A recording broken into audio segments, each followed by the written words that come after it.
Greetings and welcome back for another Music Theory Bite. In this video, I'm going to show you how to sing augmented sixth chords. If that sounds like something you'd like to learn more about, then this is the video for you. But before you watch this video, you have to understand a little bit about what augmented sixth chords are.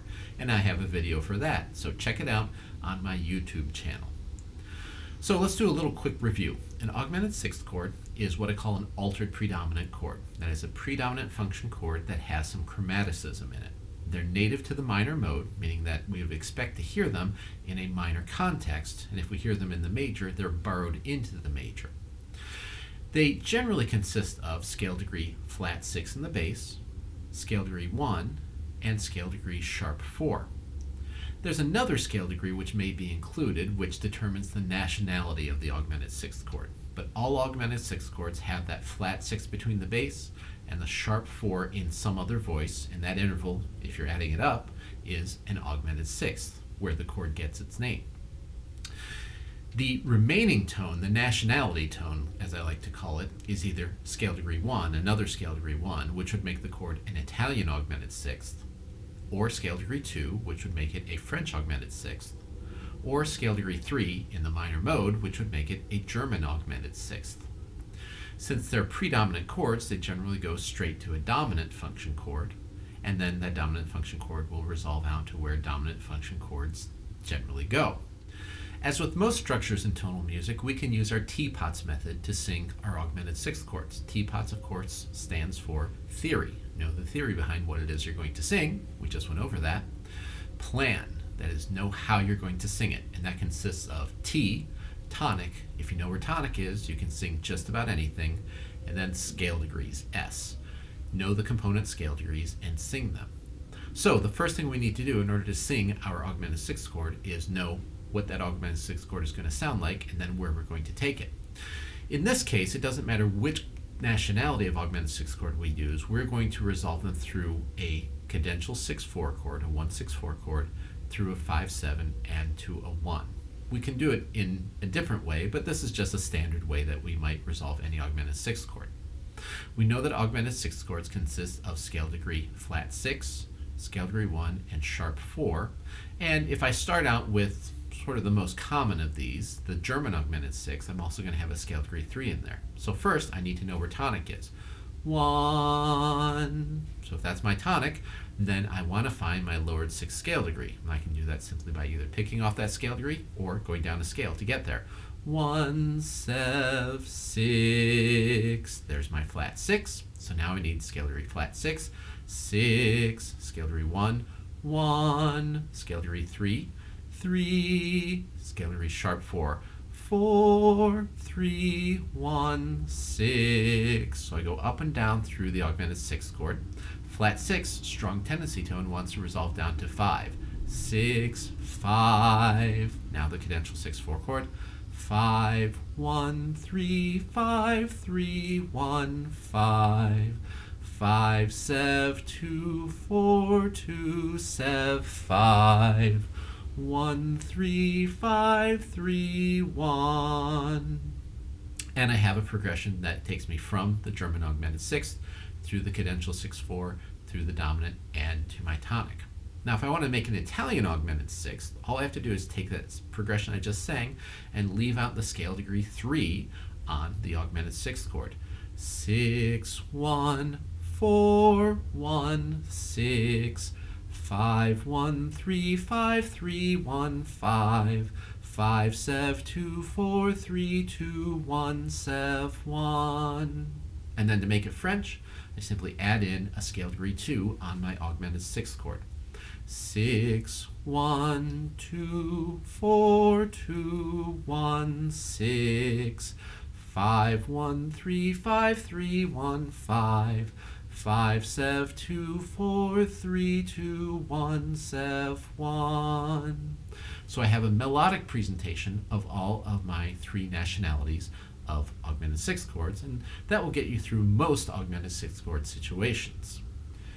Now with my college level students, That's a pretty easy thing to ask them to do. Establish the tonic, then sing the component scale degrees. So I like to make it a little bit more challenging in that I won't give them the tonic first. I just give them the nationality of the augmented sixth chord and tell them to establish the key by singing through that progression. Augmented sixth, cadential 6/4, 5/7 to 1. And that's an effective way to get them used to establishing their own tonal center from a chromatic chord. It's also useful because eventually we can use these things to modulate to some pretty interesting areas, but I'll cover that in another video. So what I like to do when I ask them to set up the key through an augmented sixth chord is I'll give them a starting pitch and I'll give them a nationality. And I usually start by teaching the German augmented sixth, because if I play a German augmented sixth, you'll notice that it sounds like something familiar. So if we start out with a German augmented sixth, it sounds like this.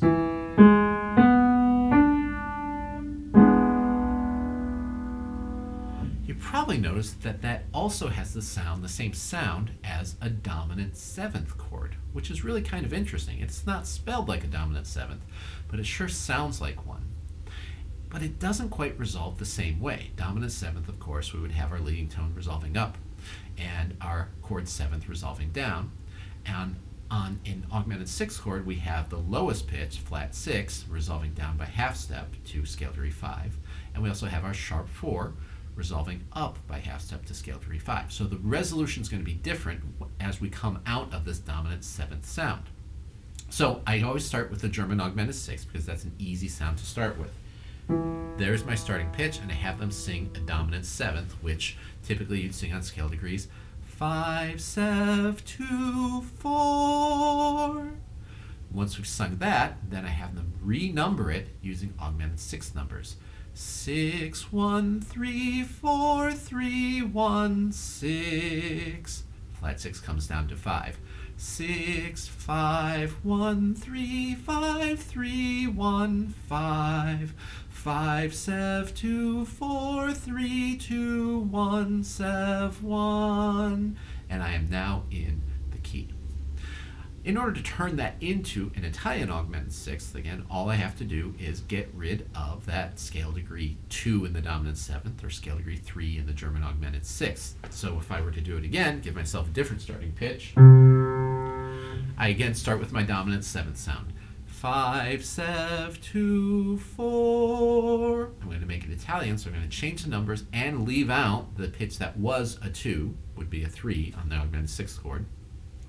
6, 1, 4, 1, 6. Resolve it the way it should.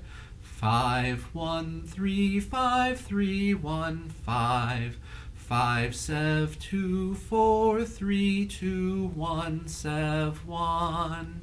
And frequently I will let the students sing that dominant seventh chord augmented sixth sound before they go into the augmented sixth. So let's try it one more time with a French augmented sixth. I'm going to start on this pitch. Start with my dominant seventh sound. 5, 7, 2, 4. Now that I have that dominant seventh sound in my ear, I'm going to change that 2 down to, well, I'm going to change the numbering, so it's going to be 6, 1, 2, 4. 6, 1, 2, 4, 2, 1, 6. 5, 1, 3, 5, 3, 1, 5. 5, 7, 2, 4, 3, 2, 1, 7, 1. And I've established a new tonic by singing a augmented sixth chord through a cadential 6/4 chord, dominant seventh chord, and finally the tonic. It's a good way to get students used to hearing one sound and then treating it as a different type of sound. So you should practice that. Give yourself a random pitch, a random quality of augmented sixth chord, and see if you can find your way to the tonic. Well, that does it for this video. If you found it helpful, as always, please like it. Feel free to leave constructive comments below, and make sure you subscribe to my channel for the latest music theory bites as they become available. Until next time.